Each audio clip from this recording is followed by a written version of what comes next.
తెలుగు ఎలా నేర్చుకున్నారు మరి? ఎప్పుడు నేర్చుకున్నారు తెలుగు? తెలుగు అంటే ఇంకా ఎలా ఉంటదంటే మరాఠీ మాట్లాడినప్పుడు నార్మల్ మరాఠీలోనే అలాగా హిందీ గానీ, మరాఠీనే ఎక్కువ కన్వర్జేషన్ ఉంటది. తెలుగు అప్పుడప్పుడు మాట్లాడాను. మదర్ టంగ్ తెలుగు అయినా గానీ, ఇంట్లో ముంబైలో ఏంటంటే ఎక్కువ మరాఠీ మాట్లాడేవాళ్ళం. మా ఇంట్లో గానీ, ఏదైనా గానీ. ఓకే. ఇంకా అప్పుడు ఎలాంటి తెలుగు అంటే ఎవరికి ఎవ ఎవ ఎవరమ్మా? ఏంటి? ఓకే. అవునా? అంటే అంత అలా అలవాటయిపోయింది. అంటే ఎక్కువ కన్వర్జేషన్ ఉంటే కదా బావుండేది. అవును. ఇక్కడికొచ్చాక 9థ్ క్లాస్‌లో నాకు తెలుగు ఓ సబ్జెక్ట్ ఉంది. నాకు అప్పుడు తెలుగు వచ్చేది కాదు. 9థ్ క్లాస్‌లో మా సార్ ఉండేవారు. నీకు చందమామ రావేస్ట్ మొత్తం చదువుకొని రమ్మనేవాడు. Night okay. అంతా కూర్చొని చదివాడు. నాకు వచ్చేది కాదు. వీళ్ళకి ఆళ్ళకి అందరికి అడిగి ఇంకొక 10 ఒక 10థ్ క్లాస్ వరకు తిప్పి నన్ను ఆ పోయెమ్ చదువుకొని రారా అప్పుడే పనిష్మెంట్ నీకు అనేవాడు. ఇంకా అలాగే చదువుకునేవాడిని. బాగా నేర్చుకునేవాడిని. ఇంకే అమ్మ, నాన్న హెల్ప్ చేయకపోయేవారా? కాదా? అంటే తెలుగు. చేసేవాడిని వాళ్ళ బిజీలో. ఆ మమ్మీ ఏంటంటే చెప్తది. అంటే లాస్ట్ అబ్బాయిని కదా కొంచెం ముద్దుగా చూసుకుంటారు నన్ను. అవును. కొట్టడాలు గారాబం ఎక్కువ. గారాబం ఎక్కువైంది. ఇంక కొట్టడం అలాంటివి ఏం లేకున్నా. ఓకే. ఇంకా మంది ఎక్కువేంటంటే ఇంగ్లీష్, హిందీ ఇంకా హ్మ్. మామూలుగా వాళ్ళకొచ్చేది కాదు. అక్కడ పర్సన్‌కి హిందీ మాట్లాడితే ఆ స్కూల్‌లో అవును. కొంచెం వాళ్ళకి ఇష్టం అన్నమాట. హ్మ్. అండ్ బేసిక్‌లీ నా ప్రిన్సిపల్ కూడా శివ నిర్వాణి డైరెక్టర్. హుహు. ఆ! మన good to hear.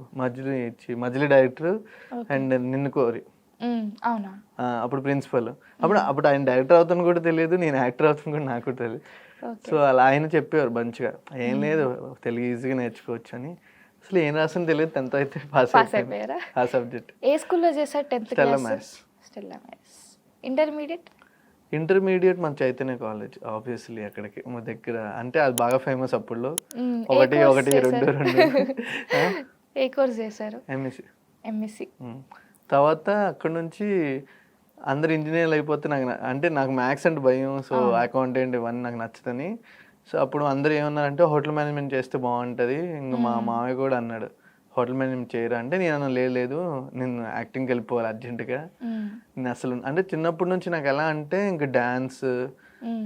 Stage programme అయినా గానీ, ఏదైనా గానీ ఇంకా డాన్స్ మీద ఉండేవాడిని. 'హర్‌నత్ రెడ్డి' ఢీ విన్నర్ ఐడియా ఉంది కదా! అవునవును. ఆళ్ళు మా డాన్స్ గ్రూప్స్ అంటే ఎక్కడైనా గానీ లైక్ ఈవెంట్స్ అయినప్పుడు వాళ్ళే ఉండరు స్టార్టింగ్. So, okay. వాళ్ళతో సెకండ్ ప్రైజ్ తీసుకోవడం, ఫస్ట్ ప్రైజ్ తీసుకోవడం దేనిలో అయినా గానీ నేను ఎళ్ళేవాడిని. హ్మ్. సో, వాళ్ళకి కూడా హ్యాపీ అనిపించింది మా మమ్మీ కన్నా. నేను కూడా వాళ్ళతో ఎళ్ళిపోతా అంటే, హ్మ్. "వద్దురా ఫస్ట్ చదువుకోరా అని తర్వాత మనకెందుకురా మనది అవ్వదు చిన్న అవును. ఊరు మనది మిడిల్ క్లాస్ ఇవన్నీ" లేదు మమ్మీ నేనైతే ఎళ్తాను అలా అని అంటే, హ్మ్. సరే అయితే ఫస్ట్ అయితే కంప్లీట్ చేయరా డిగ్రీ గానీ ఇట్లా తర్వాత నువ్వు వెళ్తూ గాని అంటే, ప్రామిస్ అంటే ప్రామిస్ అని చెప్పింది. హ్మ్. ఇంకా అలానే హోటల్ మేనేజ్మెంట్ జాయిన్ అయ్యాను. కానీ హోటల్ మేనేజ్మెంట్‌లో ఏంటంటే ఇంకా వేరే మొత్తం సబ్జెక్ట్ హౌస్ కీపింగ్ గానీ, ప్రొడక్షన్ గానీ, తర్వాత ఫుడ్ మేకింగ్. ఫుడ్ మేకింగ్ గానీ, ఫ్రంట్ ఆఫీస్ గానీ హ్మ్. అన్నీ వేరేగా ఉండేది.